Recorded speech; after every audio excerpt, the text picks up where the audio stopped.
مولا علی نے فرمایا کہ اگر خدا تعالیٰ آپ کو پسند کرتے ہیں تو پھر آپ کو آزماتے ہیں، بہت زیادہ آزماتے ہیں، تو تم اے بندے صبر رکھنا، کیونکہ صبر کرنے والے کو خدا بہت زیادہ پسند کرتا ہے۔ آپ کو یاد ہوگا آج سے کچھ عرصے پہلے میں نے آپ کو یو کے میں موجود ایک ایسی خاتون کی اسٹوری سنائی تھی جن کو یو کے میں رہتے ہوئے کافی سال ہو گئے تھے۔ ان کی فیملی تھی جن کے لیے اس لڑکی نے بہت کچھ کیا تھا۔ وہ اپنے شوہر سے، اپنے بچوں سے بے تحاشا پیار کرتی تھی، حتیٰ کہ وہ اپنے سسرال والوں سے بھی بہت پیار کرتی تھی۔ یہ ایک ایسی فیملی تھی جنہوں نے اپنے شوہر کے خاندان کو سپورٹ کیا، ان کے بھائی کو پڑھنے میں مدد کی، اس کو آسٹریلیا میں پڑھنے کے لیے بھیجا، اس کی فیملی کے پیچھے بیک اپ پہ سپورٹ کیا، اپنی بہنوں کو سپورٹ کرتا تھا۔ مگر وہ بندہ جب آسٹریلیا میں پریشان ہوا، اس کی تعلیم مکمل ہوئی اور اس کے لیے کوئی بہتر روزگار نہیں بن پایا، تو یہ دونوں میاں بیوی فیصلہ کرتے ہیں کہ اس اپنے دیور کو جو ہے وہ یو کے بلائیں گے اور یہاں پر اس کے تمام اخراجات کو اٹھائیں گے اور دیکھیں گے کہ کیا کیا کر سکتے ہیں۔ مگر کیا ہوا تھا یہ سارا کچھ میں آپ کو یاد بھی دلاؤں گی، اس کیس کا نتیجہ کیا آیا وہ بھی سناؤں گی۔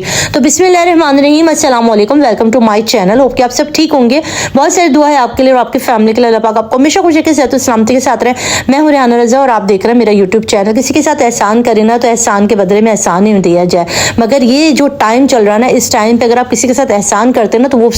جواب میں آپ کے ساتھ شر کرتا ہے، آپ کے ساتھ برائی کرتا ہے۔ یہ خاتون جن کا میں ذکر کر رہی ہوں، یہ ایک ایسی عورت تھی جس نے اپنے شوہر کو، اس کے گھر والوں کو، اس کے اپنے دیور کو، اپنی دیورانی کو، اپنی ساس کو، اپنی نند، جتنی بھی ان کی جو بہنوئیاں تھے، سالیاں تھیں، سب کو سپورٹ کیا۔ یو کے سے ان کے لیے پیسے بھیجنا، ان کے لیے ان کی تمام ضرورت کا سامان بھیجنا، سب کچھ کرتی تھی یہ۔ اور ان کے سسرال والوں کو ایسا لگتا تھا جیسے یہ بڑے عیش و عشرت کی زندگی گزار رہے ہیں۔ اور جب ان کا دیور، جس کی اسٹڈی کے لیے بھی ان لوگوں نے پیسہ دیا، اس کی تعلیم مکمل کروائی اور اس کے بعد جب اس کو کوئی خاص نوکری نہیں مل سکی تو انہوں نے اس کو اپنے پاس یو کے بلا لیا۔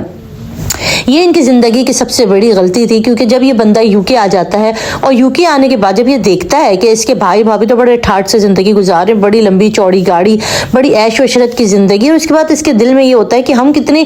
کسمہ پرسی میں پاکستان میں زندگی گزارے، میرے بچوں کے پاس، میری بیوی کے پاس تو یہ سہولتیں نہیں ہیں جو ان صاحب کے پاس ہیں، یہ کتنے عیش سے، ہماری بھابھی کتنے مزے میں ہے۔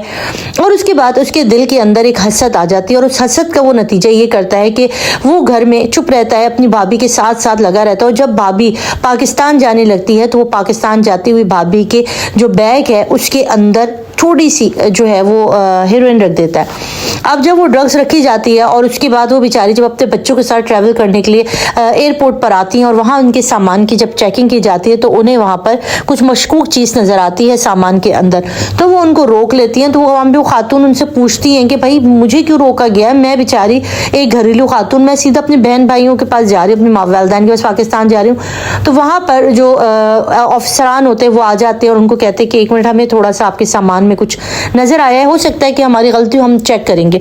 اور جب ان کا سامان کھولا جاتا ہے اور چیک کیا جاتا ہے تو اس کے اندر سے انہیں ایک چھوٹی سی مقدار میں جو ہے وہ ڈرگس ملتی ہے۔ اب اس کے بعد ان کو گرفتار کر لیا جاتا ہے، یو کے کی عدالت میں ان کا کیس چلتا ہے۔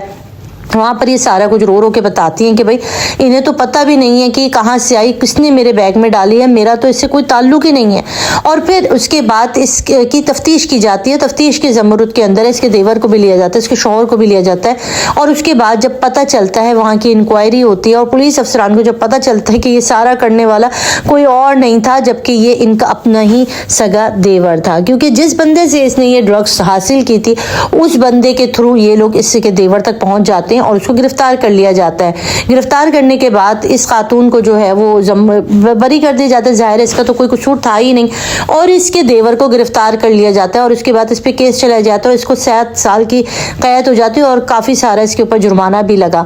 یہ کیس بتانے کا مقصد صرف اتنا ہے کہ کبھی کبھی ہم اپنے خونی رشتوں پر، اپنے بہن بھائیوں پہ اتنا ٹرسٹ کرتے ہیں کہ ہمیں یقین ہی نہیں آتا کہ وہ ہمارے ساتھ ایسا سلوک کر سکتے، مگر یہ کہ جیتا جاگتا کیس جو کہ یو کے اندر ہوا اور اس کے بعد اللہ کا لاکھ لاکھ شکر ہے کہ اس عورت کو ان سے نجات ملی۔ مگر آپ یقین نہیں کریں گے جو میں آپ کو اب بتانے والی ہوں، وہ یہ کہ ان کو پاکستان سے رو رو کے فون کالز آ رہی ہیں کہ تم کیسی عورت ہو، تم نے میرے شوہر کو پکڑوا دیا، تم کیسی عورت ہو، تم نے ساری سازش کی ہے کہ میرا شوہر پھنس جائے۔ آپ یقین نہیں کریں گے، حیرت ہوتی ہے رشتوں پر، جن